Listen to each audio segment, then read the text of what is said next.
Time now for What Are the Odds? Here are the Mets National League Cy Young odds, according to DraftKings Sportsbook. Jacob deGrom, the favorite in the National League, at plus 350, which means you bet 100 to win 350. Marcus Stroman at plus 6,600. Steven Matz at plus 12,500. Edwin Diaz and Rick Porcello both at plus 15,000. Lots of odds there to discuss, but let's focus in on Steven Matz.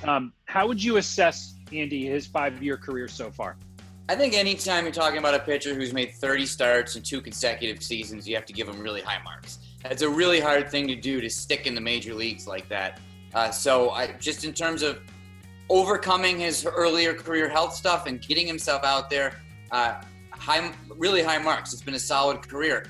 There's obviously a place that he could still go, and that there's a lot that has to do with, including confidence, including just greater consistency, and most specifically, just the usage of that slider, and to what extent can he bring up that slider use around 20% without risking the blister issues, or even earlier in his career, the arm issues that made him minimize that slider a little bit. So there's a distance he can still travel, but I give him a strong reviews for his career so far.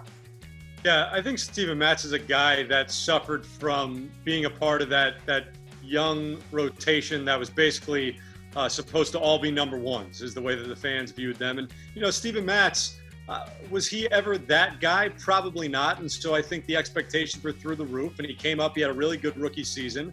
But he had so many injury issues early in his career, the lat issues that kept popping up, the elbow that was constantly barking. And once he finally got over that elbow issue specifically, had that ulnar nerve move the same way Jacob deGrom did, he was then able to start to get on track a little bit. And like Andy said, these last 2 seasons, he's gotten over that oft-injured history. And so I think that was one step for Steven Matz. The second step, though, now is to become a more consistent pitcher, like Andy said. If you look at last season, it was really just 6 starts that blew up on him that changed the entire way that 2019 season looks. The majority of his starts were really, really good. And so if Steven Matz can just find a way to eliminate those few blow-up starts, limit those blow-up starts, he can be someone that is a really, really very good to great middle-of-the-rotation pitcher. And I think people right now are just, they're a little too hard on Steven Matz because he's been